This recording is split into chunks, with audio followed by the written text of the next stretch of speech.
नमस्कार, मैं हूं बालकृष्ण थरेजा। आप देख रहे हैं डेली लाइव। आइए शुरुआत करते हैं आज के मुख्य समाचारों की। नशीले पदार्थ बेचने वालों के खिलाफ कार्रवाई की मांग को लेकर नई खुंजा के बाशिंदों ने कलेक्ट्रेट के सामने किया प्रदर्शन। चिकित्सा विभाग के प्रमुख शासन सचिव वैभव गलेरिया ने निर्माणाधीन राजकीय मेडिकल कॉलेज व नर्सिंग कॉलेज की साइट का किया निरीक्षण। जोड़किया के किसान मनप्रीत सिंह भाखड़ा प्रोजेक्ट चेयरमैन के चुनाव में किए गए अध्यक्ष निर्वाचित। रोडवेज डिपो में वरिष्ठ लिपिक पद पर कार्यरत महिला कर्मी के पति ने डिपो प्रबंधक पर लगाया बदसलूकी करने व मोबाइल छीनने का आरोप। खेल प्रेमी संघ ने प्रेस कॉन्फ्रेंस आयोजित कर जिला क्रिकेट एसोसिएशन पर लगाया स्थानीय खिलाड़ियों के कैरियर से अन्याय करने का आरोप। और अब समाचार विस्तार से। प्रशासन व पुलिस अधिकारियों को बार बार अवगत करवाए जाने के बावजूद नशीले पदार्थ बेचने वालों के खिलाफ कोई ठोस कार्रवाई न होने से नाराज नई खुंजा के बाशिंदों ने कलेक्ट्रेट के सामने प्रदर्शन किया। पुलिस प्रशासन मुर्दाबाद, मुर्दाबाद, मुर्दाबाद। पुलिस प्रशासन मुर्दाबाद, मुर्दाबाद, मुर्दाबाद।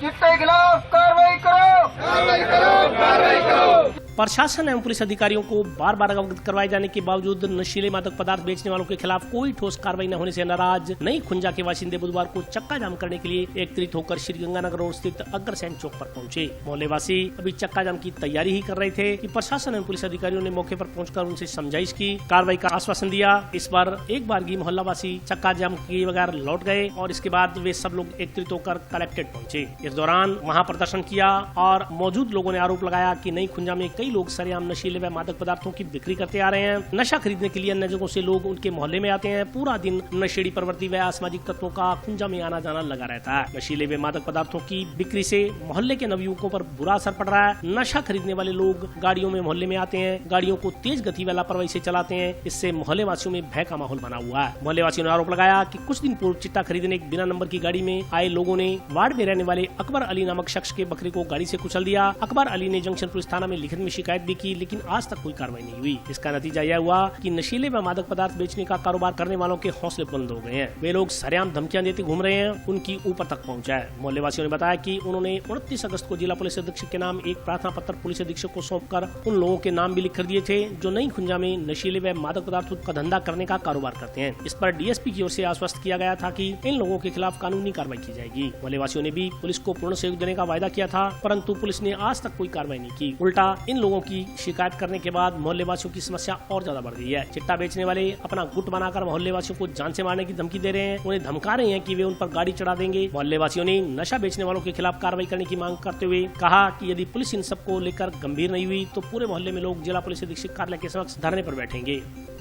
श्रीमान जिला कलेक्टर महोदय नशे के प्रति ज्ञापन दिया है और ज्ञापन हमने एसपी साहब को स्थानीय थाना आजा में सब जगह दिए, परंतु कोई कार्रवाई नहीं हो पाई है और ना ही वो कार्रवाई करें। कार्रवाई चिट्टे जब तक सख्त कार्रवाई किसी प्रकार की नहीं होगी तो ये चिट्टे और नशा जो बिक रहा है इस पर रोक नहीं लगेगी। इस नशे के कारण जो यूथ है, छोटे छोटे उम्र के बच्चे हैं, वो इसकी तरफ जा रहे हैं। तो लगभग घर में पूरी तरह लोगों के घरों में भय का माहौल बना हुआ है। तो हमारी ये मांग है कि इसे चिट्टे बेचने वालों के खिलाफ सख्त से सख्त कार्रवाई की जाए और इसको जड़ से काटने की कोशिश करें। पुलिस द्वारा अभी करीबन 2-3 महीने पहले रेड हुई थी वहाँ पे, तो उसके बाद कुछ अंकुश लगा था, परंतु वो लोग फिर जमानत पर छूट कर आगे वो उसी तरह धड़ल्ले से बेच रहे हैं और सरेआम चेतावनी दे रहे हैं और कह रहे हैं कि हम तो इसी तरह बेचेंगे। पुलिस के साथ हमारी साठगांठ है। ये हम छठी बार आ जाएँ ज्ञापन देने के लिए कलेक्टर महोदय रह गए, उनको भी हमने अवगत करवा दिया हमारी मांग से। ये समझने की इसकी मांग है, कोई पर्सनल मांग नहीं है। मांग ये नशा बंद हो। चिट्टा जो खास करके चिट्टे का बहुत ज़्यादा जो प्रकोप बढ़ रहा है पूरी खुंजा में और आसपास के इलाके में, गंडावाड़ी सर पुरानी खुंजा सेक्टर 12 जो भी एरिया है, सारी जगह जो युवा इस चिट्टे की गिरफ्त में आ चुके हैं। उसके लिए हमने थाना अधिकारी से, बीट अधिकारी से, थाना अधिकारी से, डीएसपी साहब, एसपी साहब सबको हमने नाम लिख के दिए थे। हमने भी ये लोग चिट्टे का कारोबार कर रहे हैं और इन्हें रोकिए आप, ताकि ये नस्लें बर्बाद ना हो। लेकिन किसी भी तरह की कोई कार्रवाई नहीं हुई है। स्थानीय जनप्रतिनिधियों को साथ लिया हमने, सारों को लेके आए, फिर भी कोई कार्रवाई नहीं हो रही है। सरकार नाम की कोई चीज़ नहीं है, खास करके खुंजा वासियों के लिए। ना पुलिस प्रशासन की तरफ से कोई हमें कोई सहयोग मिल रहा है, ना कोई बात। फ़ोन भी करते हैं तो वो आ रहे हैं, फलानी मैडम आ रही है, फलाने साहब आ रहे हैं, वो लेके आएंगे। उनको एक दो बार लेके भी आए, वैसे के वैसे वो दमाद की तरह उनको वापस भेज के आए। अब चिट्टा बेचने वालों को क्या है, हौसले बुलंद है, वो तरह तरह की धमकियाँ दे रहे हैं, तुम्हारी लातें तोड़ देंगे, तुमने क्या करवा लिया, क्या उखाड़ लिया, हमारे वो साहब हैं, हमारे ये साहब हैं, हम इतना देते हैं, इतना देते हैं, सरेआम बोल रहे हैं। तो सरकार नाम की कोई चीज़ नहीं, सब विफल हो रहा है यहाँ, खासकर जंक्शन एरिया में। हमारी ये दिमाग लास्ट ये हमने कलेक्टर साहब को अवगत करवा दिया। अभी किसी भी ऐसी घटना के लिए प्रशासन जिम्मेदार होगा और आगे से हम यहाँ नहीं आएंगे। अपनी जो भी हमारी मांग उसको लेकर हम यहाँ नहीं आएंगे। हम अपने स्तर पर, स्थानीय स्तर पर कार्रवाई करेंगे। हमारी टीम तैयार है, युवाओं की टीम है, पूरे जोश और उसमें तैयार है। इसके खिलाफ लड़ने के लिए वो बिल्कुल तैयार है, किसी भी हद तक वो लड़के जा सकते हैं। चिकित्सा विभाग के प्रमुख शासन सचिव वैभव गालेरिया ने बुधवार को जिला मुख्यालय पर नवा बाईपास पर निर्माणाधीन राजकीय मेडिकल कॉलेज व नर्सिंग कॉलेज की साइट का निरीक्षण किया। चिकित्सा एवं शिक्षा विभाग के प्रमुख शासन सचिव वैभव गलेरिया ने बुधवार को जिला मुख्यालय पर नवा बाईपास पर निर्माणाधीन राजकीय मेडिकल कॉलेज व नर्सिंग कॉलेज की साइट का निरीक्षण किया। निरीक्षण के दौरान जिला collector Nathwal Didel, SDM doctor Abhi Garg, CMHO Navneesh Sharma, PMO doctor Mukesh Kumar, PRO Suresh Bishnoi, नगर परिषद आयुक्त पूजा शर्मा, मेडिकल जूरिस्ट शंकर सोनी सहित चिकित्सा महकमे के अन्य अधिकारी मौजूद रहे। गालेरिया ने मेडिकल कॉलेज के निरीक्षण के दौरान जिला कलेक्टर और स्वास्थ्य विभाग के अधिकारियों से चर्चा कर उन्हें निर्देशित किया। एजेंसी को नेशनल मेडिकल कमीशन के प्रथम फेज के निरीक्षण से पहले नियमों के मुताबिक लक्ष्य अनुसार काम पूरा करने के निर्देश दिए। इस दौरान निर्माण कार्य की गति देख प्रमुख शासन सचिव गलेरिया ने कहा कि गति को और बढ़ाया जाए और तय समय सीमा में निर्माण कार्य पूरा किया जाए। निरीक्षण के बाद प्रमुख शासन सचिव गलेरिया ने अधिकारियों के साथ बैठक भी की। जिला अस्पताल का भी निरीक्षण किया। जिला अस्पताल में व्यवस्थाएं और दुरुस्त हों, इसको लेकर भी जिला कलेक्टर और पीएमओ को निर्देश दिए गए। निरीक्षण में मीटिंग के बाद मीडिया कर्मियों से बातचीत करते हुए प्रमुख शासन सचिव ने बताया कि मेडिकल कॉलेज को अगले साल शुरू करने की योजना है। अभी तक करीब 30 से 35% कार्य पूर्ण हो चुका है। उम्मीद है कि अगले साल मई जून तक समस्त कार्य पूरा हो जाएगा। उन्होंने बताया कि मेडिकल कॉलेज शुरू करने के लिए बाकायदा नेशनल मेडिकल कमीशन में एप्लीकेशन भी फाइल हो चुकी है। कार्यकारी एजेंसी व अधिकारियों के साथ काम करने को डिटेल में रिव्यू किया गया है। नवम्बर में नेशनल मेडिकल कमीशन का प्रथम निरीक्षण होगा, इसलिए एजेंसी को निर्देशित किया गया है कि वे काम को तेजी से आगे बढ़ाएं। एनएमसी प्रथम निरीक्षण में लेटर ऑफ परमिशन जारी करने के लिए जितना निर्माण कार्य आवश्यक मानती है ताकि प्रथम बैच के लिए कंप्लीट क्लासरूम और हॉस्टल सहित अन्य सुविधाएं मिल सकें। उतने निर्माण कार्य को प्राथमिकता में लेकर पूर्ण करवाने व तेजी से आगे बढ़ाने के निर्देश दिए गए हैं। लेटर ऑफ परमिशन के हिसाब से देखा जाए तो करीब 50% से अधिक कार्य हो गया है। उन्होंने बताया कि एनएमसी की अनुमति मिलने के बाद में अगले साल जुलाई अगस्त तक कार्य पूर्ण होने के साथ बैच शुरू हो जाएंगे। स्टाफ को बढ़ाने की प्रक्रिया के सवाल के जवाब में गालेरिया का कहना था कि जब कहीं मेडिकल कॉलेज सदकृत होता है उसके साथ साथ एडिशनल पोस्ट भी सैंक्शन होती है। उसमें डॉक्टर की पोस्ट भी सैंक्शन होगी, पैरा मेडिकल स्टाफ का भी होगा। 300 से अधिक बेड का नया अस्पताल सेटअप करने के दौरान वह मेडिकल कॉलेज के लिए नेशनल मेडिकल कमीशन के नियमानुसार डॉक्टर भी सैंक्शन किए जाएंगे। हनुमानगढ़ में मेडिकल कॉलेज को नेक्स्ट ईयर हम स्टार्ट करना चाहते हैं और इसके लिए ऑलरेडी नेशनल मेडिकल कमीशन में एप्लीकेशन भी फाइल हो चुकी है। काम को आज डिटेल में रिव्यू किया था एजेंसीज के साथ में, जिला कलेक्टर भी साथ थे और नवंबर में नेशनल मेडिकल कमीशन का फर्स्ट जो इंस्पेक्शन होता है वो एक्सपेक्टेड है। तो एजेंसीज को ये डायरेक्शन दिए गए हैं कि वो काम को तेज़ी से आगे बढ़ाएं और जो एनएमसी फर्स्ट इंस्पेक्शन में लेटर ऑफ परमिशन जारी करने के लिए जितना निर्माण एक्सपेक्ट करती है ताकि फर्स्ट बैच को कंप्लीट क्लासरूम और हॉस्टल और सारी सुविधाएं मिल सके, तो उतने निर्माण कार्य को प्रायोरिटी लेकर के पूर्ण कराएं। तो कुछ कार्यों को प्रायोरिटाइज करने के लिए उन कार्यों को तेज गति से आगे बढ़ाने के लिए डायरेक्शन दिए गए।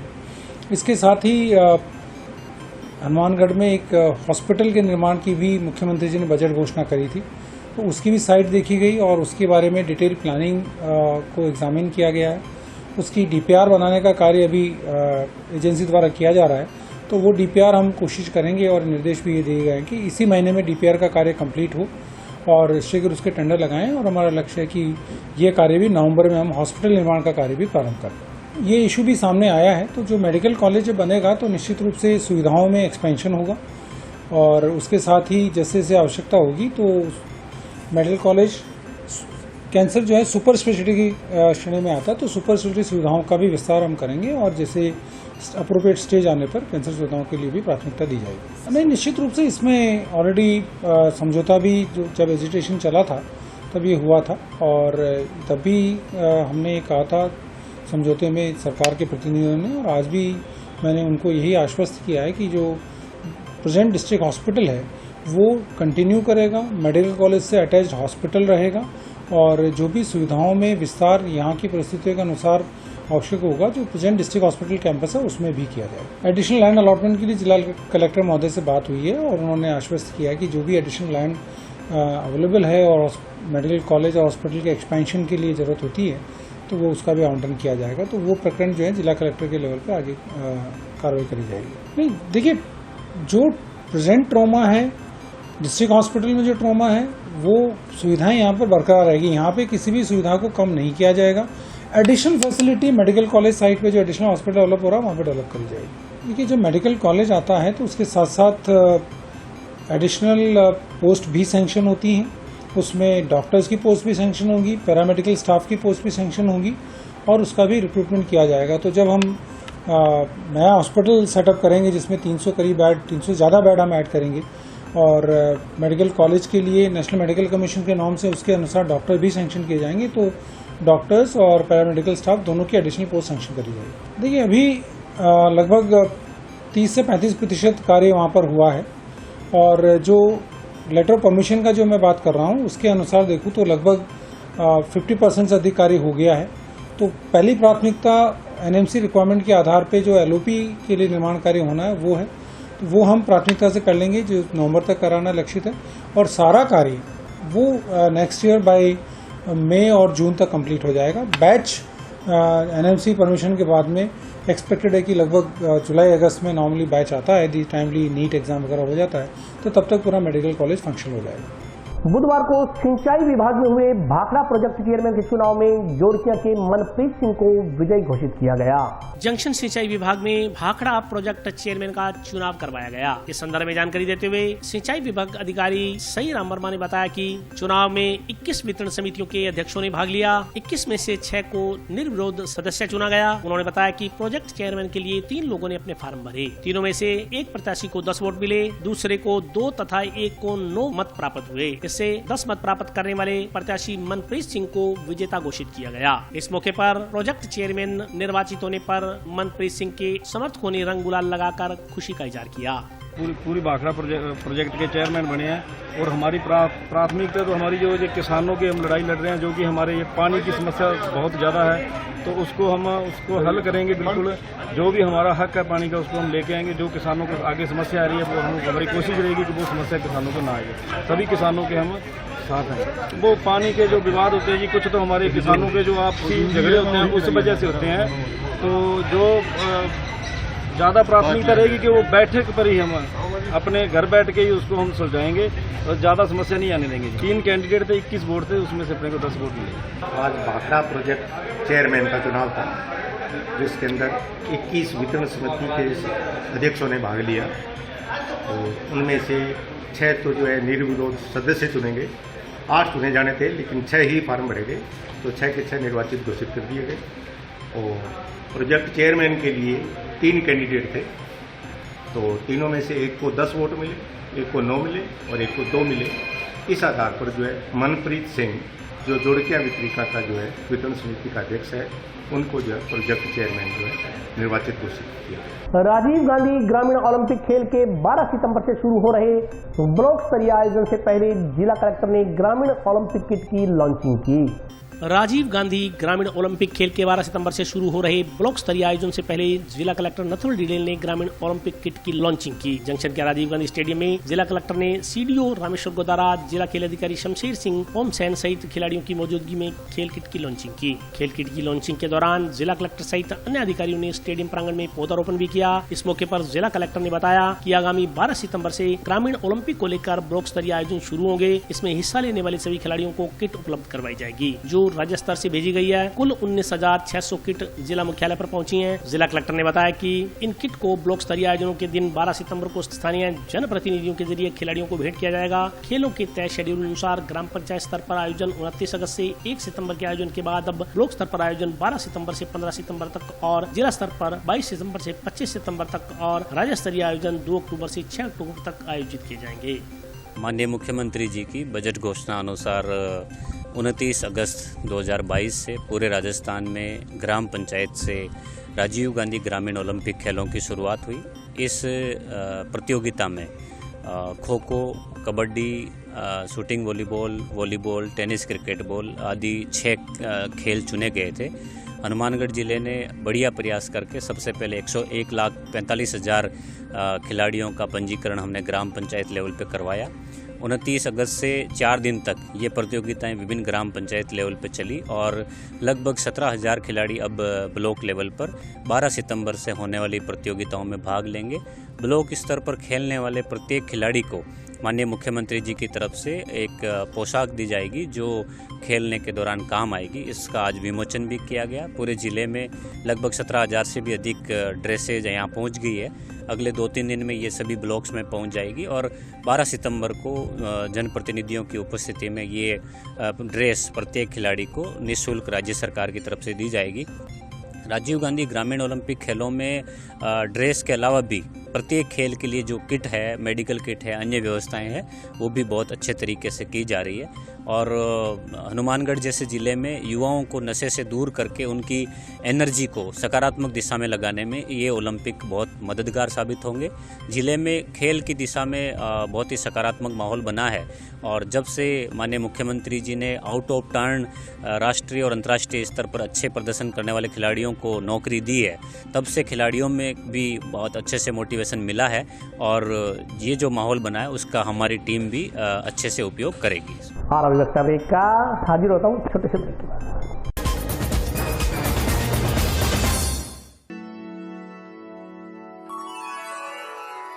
यूं तो कई बार मुझे हंसते देखा है,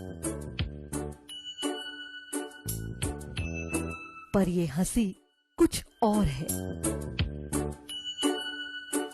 ये गहना मुझ पर जचता है, पर ये महज एक गहना नहीं, ये रूपरेखा है मेरे मन की, हंसती खिलखिलाती लहरों की, जो आतुर थी अब तक मुझ पर सजने को। इसलिए ये गहना ही मेरा सच्चा श्रृंगार है, श्रृंगार है, श्रृंगार है।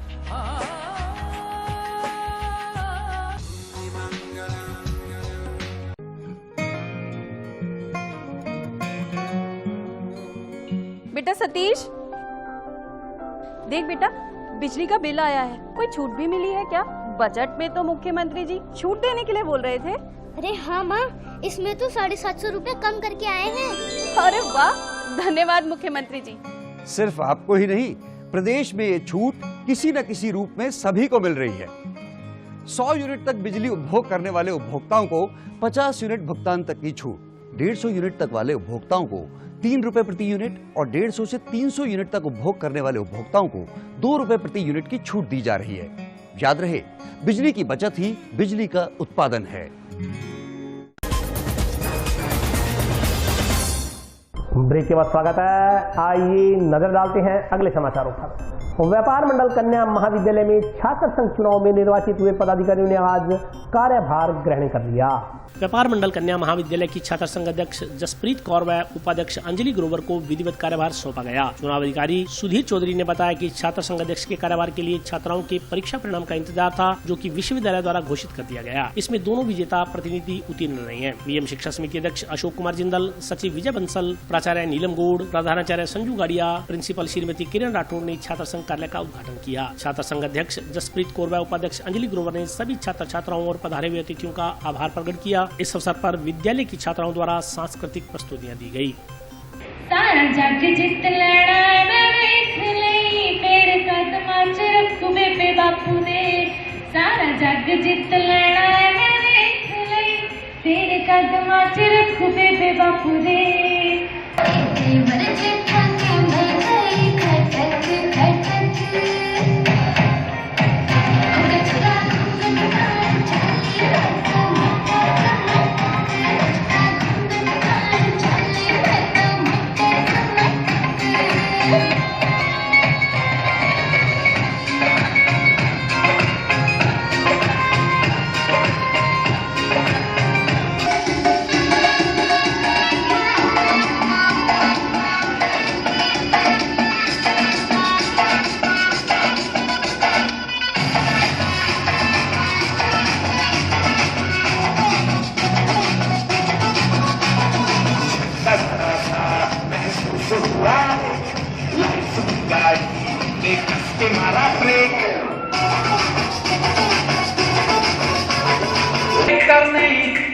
भले कितों सिखावे पूरा जिहा रंग मेरा पै गया है सिखावे तेरे वांगू नखरे में दस कितों सिखावे मैं हर वेले सोचदी रही तेरी आकड़ दी याद किवें पन्ना मैं झांझर गवाच गई मेरी तेरे पीछे पीछे घूमदी दी चन्ना मैं झांझर गवाच गई मेरी तेरे पीछे पीछे घूमदी दी चन्ना। मैं जसप्रीत कौर बेटी को और अंजलि ग्रोवर जो वाइस प्रेसिडेंट चुनी गई है, दोनों को बहुत बहुत बधाई देता हूँ। आज ये अपना कार्यभार ग्रहण करेंगी और ऑफिस संभालेगी। तो ये जो कॉलेज के इलेक्शंस होते हैं ये इसलिए नहीं करवाए जाते कि हम आगे जाके कोई राजनीतिक पद ले या एलिमिनेट हो जाए। इनका मेन मकसद होता है कि बच्चे बोल सके खुल के, और बच्ची जो प्रतिनिधित्व करती है दूसरी बच्चियों का, प्रिंसिपल से कोई काम है या मैनेजमेंट से बात करनी है तो उनको भेजा जाता है, तो वो खुल के बात कर सकती है। तो इनका मेन मकसद ये होता है भी अपने पढ़ाई से, हमें एजुकेशन से हटकर इन चीज़ों में नहीं रहना चाहिए कि हम प्रेसिडेंट बन गए, कल वो यूनिवर्सिटी जाएंगे तो वहाँ इलेक्शन लड़ेंगे। तो ये चीज़ अपने में नहीं, हमारा जो मेन फोकस है वो पढ़ाई पे ही होता है। ये तो जो चीज़ होती है इलेक्शन की, इसमें तो सिर्फ अपने को 10 आदमियों में अपने खड़े होकर बोल सके, अपने विचार व्यक्त कर सके, अपनी बात रख सके, इसलिए कॉलेजों में यूनिवर्सिटी में ये परंपरा चलाई गई है गवर्नमेंट की तरफ से। मैंने आज कार्यभार संभाला है और मैं कॉलेज के नियमों में रहकर गर्ल्स की जितनी भी प्रॉब्लम होगी उनको सॉल्व करने की कोशिश करूँगी और कॉलेज के नियमों के अंदर ही रहूँगी। और अगर किसी की भी कोई भी प्रॉब्लम होगी उसे सॉल्व करूँगी। अभी तक तो किसी की भी प्रॉब्लम नहीं आ रही है, बेस्ट है कॉलेज। फिर भी किसी भी व्यक्ति की कोई प्रॉब्लम होगी तो मैं अपनी फुल कोशिश करूँगी पर कॉलेज के नियमों के अंदर रहने की। जैसा कि आप सबको विदित है कि 27 अगस्त को छात्र संघ के चुनाव हुए थे और 28 को इसका परिणाम आया था। तो उसके अंतर्गत अध्यक्ष पद पर जसप्रीत कौर और उपाध्यक्ष पद पर अंजलि अरोड़ा का पदाधिकारी बने। तो महाविद्यालय की तरफ से व शिक्षा समिति की तरफ से उन्हें आज कार्यभार ग्रहण कराया गया और उनके लिए कार्यालय कक्ष भी बनाया गया। और मैं इसके लिए हमारे रोडवेज डिपो में वरिष्ठ लिपिक के पद पर कार्यरत महिला के पति ने डिपो प्रबंधक पर बदसलूकी करने व मोबाइल छीनने का आरोप लगाते हुए जंक्शन थाना में परिवाद सौंपा। राजस्थान पथ परिवहन निगम आगार डिपो के जंक्शन कार्यालय में कार्यरत रीटा देवी नामक यूडीसी के पति हरीश कुमार पुत्र श्रीचंद निवासी वार्ड नंबर 18 पीलीबंगा ने जंक्शन थाना में डिपो प्रबंधक दीपक भोबिया के खिलाफ कार्रवाई करने की मांग को लेकर जंक्शन पुलिस थाना में प्रार्थना पत्र सौंपा। प्रार्थना पत्र में कहा गया कि प्रार्थी की पत्नी रीटा देवी जो कि रोडवेज विभाग के वरिष्ठ सहायक पद पर कार्यरत है, जिसकी ड्यूटी बस डिपो आगार हनुमानगढ़ जंक्शन में है, उसकी पत्नी रीटा देवी का रोडवेज विभाग के मुख्य प्रबंधक दीपक भोबिया के साथ महिला उत्पीड़न का विवाद चल रहा है। आज दिनांक 7/9/2022 को प्रार्थी अपनी पत्नी रीटा के साथ उनके कार्यस्थल स्थान पर डिपो हनुमानगढ़ जंक्शन में आया हुआ था और उक्त संबंध में बातचीत की जानी थी। वक्त दोपहर करीब 1:45 बजे प्रार्थी को वापस अपने घर पीलीबंगा जाना था। प्रार्थी बस डिपो पर स्थित अशोका स्वीट्स दुकान के पास बस का इंतजार कर रहा था। तो उसी दौरान रोडवेज विभाग के कर्मचारी सुनील सारण, परिचालक रोडवेज विभाग, गुरुसेवक एवं सिक्योरिटी गार्ड जो प्रार्थी के पास आकर प्रार्थी को कहने लगे कि हमारे साथ डिपो के अंदर चलो, मुख्य प्रबंधक ने बुलाया है। तो प्रार्थी ने कहा कि मेरी पत्नी अपनी ड्यूटी पर है, मैं अंदर क्यों जाऊं। तो उक्त तीनों व्यक्ति प्रार्थी के साथ गाली गलौज करने लग गए और प्रार्थी के साथ हाथापाई कर प्रार्थी से उसका मोबाइल छीन लिया तथा तीनों बस अड्डे के अंदर फरार हो गए। वे तीनों जाते हुए धमकी देकर गए कि तू यहीं रुकना, तुझे व तेरी पत्नी को देख लेंगे। उक्त रोडवेज कर्मचारियों द्वारा प्रार्थी के साथ मेन रोड पर गाली गलौज किया गया एवं हाथापाई कर छीना जब्ती की गई। प्रार्थना पत्र में कहा गया है कि आरोपी किसी भी समय उसकी पत्नी के साथ कोई भी अनहोनी कर सकते हैं, प्रार्थी के मोबाइल का भी कोई गलत उपयोग उठा सकते हैं। प्रार्थना पत्र में आरोपियों के खिलाफ सख्त कार्रवाई करने तथा उनका मोबाइल दिलाए जाने की मांग की गई है। मैं राजस्थान रोडवेज में वरिष्ठ सहायक पद पर कार्यरत हूँ और कल से मेरे को ये परेशान कर रहे थे। कल मेरे को इन्होंने बोला कि आप कल ड्यूटी पर नहीं आएंगे, तो इसी वजह से मेरी शाम को तबीयत खराब हो गई थी और इसी कारण से मेरे हस्बैंड मुझे ऑफिस में साथ लेके आए थे कि कोई बात नहीं, चलो मैं साथ चलता हूँ। और जब मैं ऑफिस में आई तो इन्होंने काफ़ी देर बहसबाजी की। दीपक भोबिया जी ने काफ़ी बदतमीजी भी की इनके साथ भी और मेरे साथ भी। और उसके बाद फिर ये मेरे हस्बैंड जब जाने लगे तो इनके ये जब रोड पे चले गए तो इनके हाथ से मोबाइल छीन लिया। अब पुलिस थाने में आए हैं और न्याय की मांग करने आए हैं कि इनके खिलाफ कार्रवाई की जानी चाहिए। ये मेरे को बहुत टाइम से परेशान कर रहे हैं और करीबन ये मेरे को 1-1.5 साल से करीबन परेशान कर रहे हैं। आज सुबह मैं आया था राजस्थान रोडवेज ऑफिस में, मेरे मिसेज को ये परेशान कर रहा था काफ़ी टाइम से, ये दीपक बोबिया। तो आज मैं इसको ड्यूटी पे नहीं ले रहा था इसको, आज तो मैं ड्यूटी ज्वाइन कराने के लिए आया। उसके बाद ये मैं बाहर चला गया तो मेरा से मोबाइल छीन लिया। उनका 3 आदमी आए थे और ये कह रहे थे दीपक मुख्य प्रबंधक ने बुलाया और सुनील सर ने छीना मेरे से मोबाइल और सिक्योरिटी गार्ड ने पकड़े। थाने में आया हूँ, इसके साथ FIR दर्ज कराने आया। इनको सजा दिलाने की मांग, पता नहीं कितने मोबाइल छीने होंगे आगे भी इन्होंने, वो कितने लोगों को परेशान कर रहा होगा। यहाँ पे खड़े रहते हैं, बड़ी स्ट्राइक पे हैं, उनको भी काफ़ी टाइम से ये परेशान कर रहा है। इसकी मैंने शिकायत हेड ऑफिस में की हुई है राजस्थान रोडवेज में। रीटा देवी जी हमारे एक UDC हैं। आज सुबह उन्होंने बताया कि मैं और मेरे हस्बैंड आए हैं और उनकी आज की डेट की कोई विभागीय पेशी दीजिए अपनी, जिन पे वो नहीं गए थे। तो उनको मैंने बोला कि आप जो है ज्वाइनिंग एप्लीकेशन दे दीजिए, आपको यहाँ आप पेशी पे नहीं गए इसका। तो उन्होंने एप्लीकेशन दे दी और ड्यूटी ज्वाइन कर ली। उसके बाद में इनके जो हस्बैंड साथ आए थे, कम से कम 2.5 से 3 घंटे हमारे ऑफिस में बैठे रहे हैं। और जो ऑफिस में जो CCTV कैमरे लगे हैं और जो नीचे हॉल में कैमरा लगा, उसके साथ इन्होंने छेड़छाड़ की है। उसके आगे एक कार्टून रखा है और हमने इनको बोला भी आपने ऐसा क्यों किया, बुला के पूछना चाहा तो ये जो है ऑफिस से चले गए। उसके बाद में मैंने यहाँ थाने में भी फ़ोन किया, मैंने कहा जी एक आदमी है जो कैमरे के साथ छेड़छाड़ किया, उसको बुलाया गया है तो वो आ नहीं रहा है।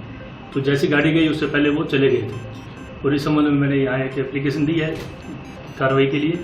मोबाइल छीनने का आरोप में मेरे को अभी तक पता नहीं है बाहर क्या हुआ था। मैंने जो कर्मचारी भेजा था बुलाने के लिए, उन्होंने आके मेरे को मोबाइल दिया है कि वो आ रहे हैं। उसके हेड ऑफिस जाँच चल रही है जिनमें ये पेशी पे जा नहीं रहे हैं और काफ़ी 5 से 6 पेशियाँ हो चुकी हैं और इन्होंने वहाँ पे एक एप्लीकेशन दी है, मैं कोर्ट से जो है न्याय करूँगी, मांगूंगी।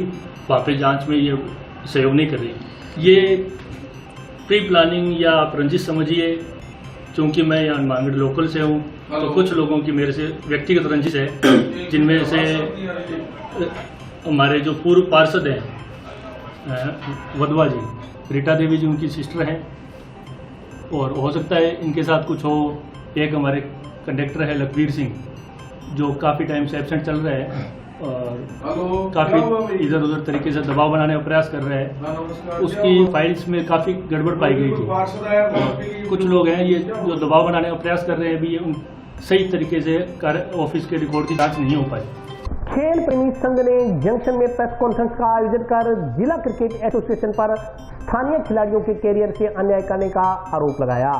जिला खेल प्रेमी संघ द्वारा जंक्शन में एक प्रेस वार्ता का आयोजन किया गया। प्रेस वार्ता में बोलते हुए जिला खेल प्रेमी संघ के सदस्यों ने बताया कि जिला क्रिकेट एसोसिएशन द्वारा महिला क्रिकेटरों को उनके मूल अधिकारियों से वंचित किया जा रहा है। क्रिकेट कोच हंसराज शर्मा ने कहा कि किस तरीके से नियमों का गलत प्रयोग करते हुए बाहर के खिलाड़ियों को खिलाया जा रहा है और उन्हें ही बैटिंग एवं बॉलिंग में वरीयता दी जा रही है। उन्होंने कहा कि जिला क्रिकेट एसोसिएशन की गलत नीतियों के कारण बाहर से आई खिलाड़ियों को अपनी प्रतिभा दिखाने का मौका मिल रहा है और स्थानीय खिलाड़ियों को कोई तवज्जो नहीं दी जा रही। ऐसी स्थिति में बाहर से आई खिलाड़ियों के चयनित होने की संभावना अधिक रहती है, जिससे स्थानीय खिलाड़ियों को निराशा का सामना करना पड़ता है। हंसराज शर्मा ने कहा कि यहाँ नियमों की आड़ में खिलाड़ियों के कैरियर से खिलवाड़ किया जा रहा है। उन्होंने कहा कि क्रिकेट एसोसिएशन द्वारा जो साजिश रची जा रही है उसका पर्दाफाश करना जरूरी है। प्रेस कॉन्फ्रेंस में भविष्य में जिले के क्रिकेट खिलाड़ियों को वरीयता देने की मांग की गयी। प्रेस कॉन्फ्रेंस में JD पठान, अनिल शर्मा, गगन तंवर सहित अन्य खेल प्रेमी मौजूद रहे।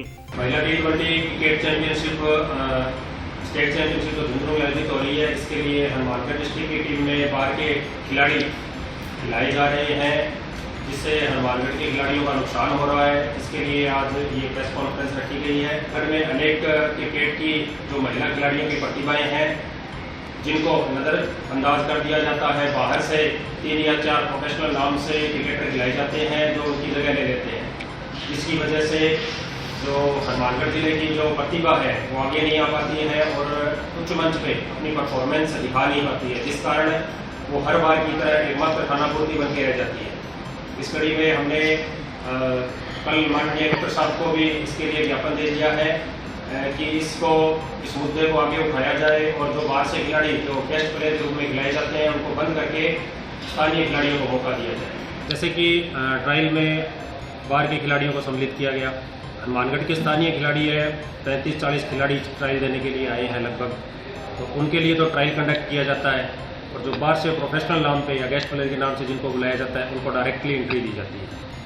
तो इसमें लॉस जैसे 4 खिलाड़ी खिला रहे हैं तो हनुमानगढ़ के 12 खिलाड़ियों का नुकसान हो रहा है इसमें। कैसे कि 4 खिलाड़ी तो वो जो सिलेक्शन प्रोसेस में आए नहीं, फिर वो 4 खिलाड़ी या 3 खिलाड़ी जो भी हैं टीम में खेलेंगे तो वो 4 खिलाड़ी है जो बाहर बैठेंगे, और फिर वो 4 खिलाड़ी जो खेल रहे हैं वो उनको प्रायोरिटी पहले दी जाती है बॉलिंग और बैटिंग की, जिससे जो प्रतिभावान खिलाड़ी जो महिला खिलाड़ी अपने हनुमानगढ़ डिस्ट्रिक्ट की है उनको प्रॉपर मौका नहीं मिल पाता है, जिसकी वजह से वो पिछड़ जाते हैं। क्रिकेट संघ है पूरा ये हनुमानगढ़ डिस्ट्रिक्ट का क्रिकेट गर्ल्स और बॉयज़ का ये कंडक्ट करती हैं, उनके द्वारा ये सिलेक्शन ट्रायल कंडक्ट किया जाता है और टीम भेजी जाती है। तो जिला कलेक्टर साहब ने हमारी बात अच्छे से सुनी है, उन्होंने कहा है कि हम इस पर ज़रूर जो भी कार्रवाई है उचित कार्रवाई है वो करें। हम चाहते हैं भी यहाँ केवल और केवल हनुमानगढ़ के स्थानीय खिलाड़ियों को खिलाया जाए, समय समय पर उनको प्रशिक्षण दिया जाए, जैसे हम एकेडमी चलाते हैं, कोचेज वगैरह हैं, हम उनको हर तरह से डीसीओ को सपोर्ट करने को तैयार हैं। अगर जो प्रोफेशनल जो क्रिकेटर हैं वो सिर्फ और सिर्फ टूर्नामेंट में ही आते हैं, उससे पहले वो प्रोफेशनल क्रिकेटर यहाँ पे नहीं आ जाते हैं, पूरा साल होता है हमारे पास। तो मेरा ये कहना है खेल प्रेमी संघ की तरफ से कि उन प्रोफेशनल क्रिकेटर को विद इन 1 मंथ महीने में 2 बार इस तरह से टूर्नामेंट कंडक्ट किए जाएं और उनको मोटिवेट करने के लिए प्रैक्टिस मैचेस का आयोजन किया जाए या लीग का आयोजन किया जाए, तभी हमारी जो दशा और दिशा जो महिला क्रिकेट की है वो सुधरेगी। बिल्कुल, क्योंकि ये स्टेट चैंपियनशिप हो रही है, इसी के जरिए आगे राजस्थान की टीम के लिए खिलाड़ी सिलेक्ट होने हैं, इससे हमारे खिलाड़ियों को निश्चित तौर पे नुकसान ही हो रहा है। महिला 2020 इसके ट्रायल हुए थे, उस ट्रायल के अंदर इन्होंने 4 प्लेयर बाहर के खिलाए हैं। तो ये बाहर के जो प्लेयर खिला रहे हैं यही मुद्दा पूर्व में था, उसी पूर्व में मुद्दा यही था कि भाई बाहर के प्लेयर हनुमानगढ़ नहीं खिलाने, और उसी मुद्दे के कारण वो डीसी पहले बंद की गई, ठीक है। और आज वही मुद्दा दोबारा फिर हो रहा है कि भाई बाहर के प्लेयर खिलाए जा रहे हैं। कारण कुछ नहीं है, ये इनकी मनमर्जी है, या तो आपके पास प्लेयर नहीं हो तब आप बाहर के प्रोफेशनल प्लेयर खिलाओ, ठीक है। भाई ऑलरेडी आपके पास जब प्लेयर हैं तो आपको जरूरत नहीं प्लेयर खिलाने की, या आपकी रिक्वायरमेंट हो कि भाई हमारी टीम के अंदर कोई फास्ट बॉलर चाहिए या ओपनर चाहिए या विकेट कीपर चाहिए, तब हम उसको वही जरूरत है तो हम उसको एज ए प्रोफेशनल खिला सकते हैं। जब ऑलरेडी आपके पास प्लेयर है तो जरूरत ही नहीं आपको खिलाने की। हाँ, ये कमेटी जो डीसी जिला क्रिकेट संघ ये करने सब कुछ। जंक्शन स्थित रोजबेरी स्कूल में गणेश महोत्सव का आयोजन किया गया। जिला मुख्यालय तथा आसपास के क्षेत्रों में गणेश महोत्सव की धूम लगातार जारी है। श्रद्धालुगण श्रद्धा और उल्लास के साथ गणेश पूजन के कार्य में लगे हुए हैं। इसी क्रम में जंक्शन स्थित रोजबेरी स्कूल में गणेश महोत्सव मनाया गया। इस दौरान बच्चों ने गणेश भगवान की पूजा अर्चना कर मनौतियां मांगी। पंडित राजेश शास्त्री ने विधि विधान के साथ पूजा अर्चना करवाई। लगातार 11 दिन तक सुबह शाम गणेश की पूजन आरती हुई। सभी भोलेवासियों ने सह इष्ट मित्र सहित पूजन करवाया, आरती करवाई। इस स्कूल के अंदर रोजबेरी पब्लिक स्कूल के अंदर गणपति जी की स्थापना 31 अगस्त से लेकर के 2 सितंबर तक लगातार 11 दिन सुबह शाम आरती हुई, पूजन हुआ। और इसके बाद 9 सितंबर को शुक्रवार को 2:15 बजे गणपति जी महाराज का आशीर्वाद प्राप्त करके विसर्जन के लिए यहाँ से शोभा यात्रा निकालेंगे। मोहल्ले के अंदर शोभा यात्रा निकाल करके भगवान का विसर्जन करेंगे। और आज के लिए बस इतना ही। कल फिर हाजिर होता हूँ नए समाचारों के साथ। तब तक के लिए नमस्कार।